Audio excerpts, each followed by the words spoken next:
ಇದುವರೆಗೂ ಶ್ರೀರಂಗಪಟ್ಟಣದ ಚಾಮರಾಜೇಂದ್ರ ಮೆಮೋರಿಯಲ್ ಹಾಲ್ನ ಈ ಒಂದು ಪುರಾತತ್ವ ಸಂಗ್ರಹಾಲಯ ಮತ್ತು ಪರಂಪರೆ ಇಲಾಖೆಯ ಮುಂದೆ ನಾವು ಶ್ರೀರಂಗಪಟ್ಟಣದ ಎಲ್ಲ ಸಂಘ ಸಂಸ್ಥೆಗಳು ಸೇರಿ ಅಂತಾರಾಷ್ಟ್ರೀಯ ವಸ್ತು ಸಂಗ್ರಹಾಲಯ ದಿನಾಚರಣೆಯನ್ನು ನಾವಿಲ್ಲಿ ಆಯೋಜನೆ ಮಾಡಲಾಗಿ ಮುಂದುಗಡೆ ಈ ಒಂದು ಶ್ರೀರಂಗಪಟ್ಟಣ ಈಗ ಪ್ರಜ್ಞಾವಂತ ವೇದಿಕೆ ಸಂಚಾಲಕರಾದ ವೆಂಕಟೇಶ್ವರ್ ಹೇಳಿದ್ರು, ಶ್ರೀರಂಗಪಟ್ಟಣ ಅನ್ನೋದೇ ವಿಶ್ವಕ್ಕೆ ಹೆಸರಾದದ್ದು ಈ ಆಡಳಿತದ ಒಂದು ಟಿಪ್ಪು ಸುಲ್ತಾನ್ರವರ ಒಂದು ರಾಕೆಟ್ ಟೆಕ್ನಾಲಜಿಯಿಂದ ಇಡೀ ವರ್ಲ್ಡ್ಗೆ ಶ್ರೀರಂಗಪಟ್ಟಣ ಅಂದ್ರೇನು, ಎಲ್ಲಿದೆ ಅನ್ನೋದು ಇಡೀ ವಿಶ್ವಕ್ಕೆ ಗೊತ್ತಾದಂಥ ವಿಚಾರ. ಮತ್ತು ನಾಸದಲ್ಲಿ ಕೂಡ ನಮ್ಮ ಶ್ರೀರಂಗಪಟ್ಟಣದ ಒಬ್ಬ ಕನ್ನಡದ ಸೈನಿಕನೊಬ್ಬ ಆ ಒಂದು ರಾಕೆಟನ್ನು ಉಡಾವಣೆ ಮಾಡ್ತಾ ಚಿತ್ರಪಟಲ ಆ ನಾಸ ಸಂಸ್ಥೆಯ ಬಲಭಾಗದ ಒಂದು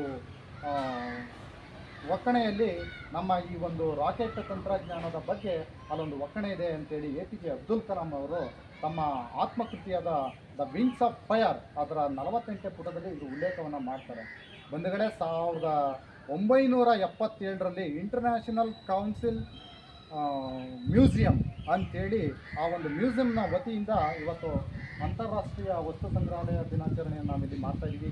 ಶ್ರೀರಂಗಪಟ್ಟಣದ ಕೇವಲ ಚಾಮರಾಜೇಂದ್ರ ಮೆಮೋರಿಯಲ್ ಹಾಲ್ನಲ್ಲಿ ಸಂಗ್ರಹ ಆಗಿರ್ತಕ್ಕಂಥ ಈ ಎಲ್ಲ ವಸ್ತುಗಳಿಗಿಂತ ಹೆಚ್ಚಾಗಿ ನಮ್ಮ ಶ್ರೀರಂಗಪಟ್ಟಣದ ಪ್ರತಿಯೊಂದು ಮೂಲೆಯಲ್ಲೂ ಕೂಡ ಈ ಒಂದು ಮ್ಯೂಸಿಯಂನ ಅವಶೇಷಗಳು ಇದ್ದಾವೆ. ಹಾಗಾಗಿ ಶ್ರೀರಂಗಪಟ್ಟಣದಲ್ಲಿರ್ತಕ್ಕಂಥ ಡಂಜನ್ ಬೈಲಿ ಡಂಜನ್ ಒಂದಿದೆ, ಮತ್ತು ಈ ಶ್ರೀರಂಗಪಟ್ಟಣದ ಬೇಸಿಗೆ ಅರಮನೆಯಾದಂಥ ದರ್ಯಾ ದೌಲತಲ್ಲೂ ಕೂಡ ಒಂದು ಮ್ಯೂಸಿಯಂ ಇದೆ. ಇದು ಕರ್ನಾಟಕ ಸರ್ಕಾರಕ್ಕೆ ಸಂಬಂಧಪಟ್ಟಂಥ ಆರ್ಕಾಲಜಿ ಡಿಪಾರ್ಟ್ಮೆಂಟ್ ಇಲ್ಲೊಂದಿದೆ. ಹಾಗಾಗಿ ಈ ಒಂದು ಎಲ್ಲ ಸಂಸ್ಥೆಗಳು ಕೂಡ ಈ ಒಂದು ದಿನವನ್ನು ಆಚರಣೆ ಮಾಡ್ತಾ ಇದ್ದಾರೆ.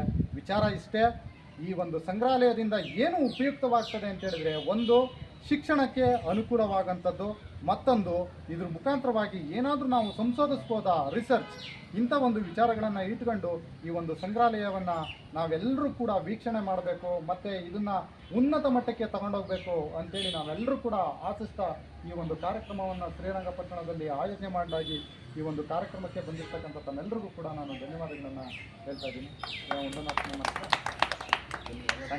ಧನ್ಯವಾದ.